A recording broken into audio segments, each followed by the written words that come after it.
আল্লাহর কসম, আমি প্রতি সালাতে আমার উম্মতের জন্য ঠিক এই দোয়াটিই করি। তিনি আমাকে আপনাকে ভাই বলে সম্বোধন করেছেন।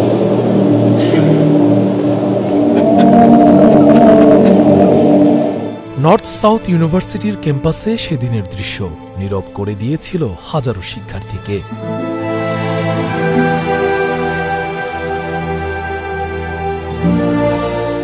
কুরআন কনফারেন্স ও সিরাত এক্সিবিশন 2025 স্টেজে উঠেছিল তরুণ শিক্ষার্থী।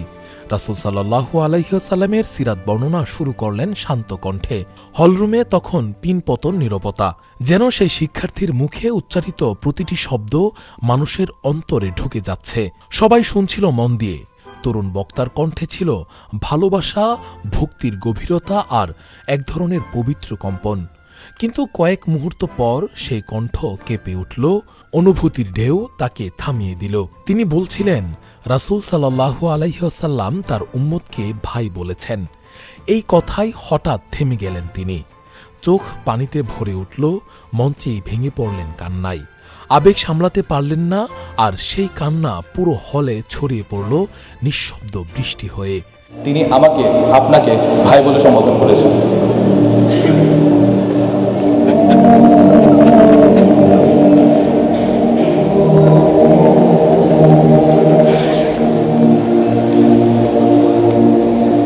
আম্মা জান আয়েশা রাদিয়াল্লাহু তাআলা আনহু একবার রাসূল সাল্লাল্লাহু আলাইহি ওয়াসাল্লামের কাছে দোয়া চাইলে তিনি এমন মন ভরে দোয়া করলেন যে আম্মা জান খুশিতে হেসে ফেললেন। দর্শকরাও থামাতে পারলেন না। শত শত ছাত্রছাত্রী চোখ মুছছিলেন। একই মুহূর্তে এত অশ্রু, এমন দৃশ্য আধুনিক বিশ্ববিদ্যালয়ে বিরল। যে দৃশ্য প্রমাণ করছিল নবী করিম সাল্লাল্লাহু আলাইহি ওয়াসাল্লামের প্রেম এখনো বেঁচে আছে, মন থেকে মুছে যায়নি সেই ঈমানের আলো। ঠিক কয়েকদিন আগে এই একই ক্যাম্পাসে ঘটেছিল কুরআন অবমাননার দুঃখজনক ঘটনা। মানুষের হৃদয়ে কষ্ট দিয়েছিল তা, কিন্তু সেই একই করিডোরে এবার উপচে পড়ল ভালোবাসা।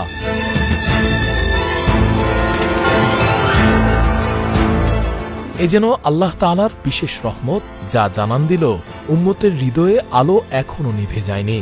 এই আয়োজন শুধু একটি ইভেন্ট নয়, এটি এক ধরনের আত্মিক জাগরণ, একটি নতুন ধারা যা তরুণদের আবার ফিরিয়ে আনছে মহানবীর সিরাতের দিকে, ফিরিয়ে আনছে কুরআনের ছায়ায়। বিশ্ববিদ্যালয়টিতে আজ 9 ডিসেম্বর আয়োজন করা হয়েছে মহাসম্মেলন, যেখানে আসছেন দেশের খ্যাতিমান আলেমগণ। থাকছেন মুফতি মোহাম্মদ আব্দুল মালেক, প্রফেসর মুক্তার আহমদ, শায়েখ আহমদুল্লাহ ও ডক্টর মিজানুর রহমান আজহারি। তাদের উপস্থিতিতে হবে সিরাহ প্রদর্শনী, আলোচনা, অডিশন, ক্যালিগ্রাফি। সব মিলিয়ে পুরো ক্যাম্পাস যেন মেতে উঠবে পবিত্র এক উৎসবে।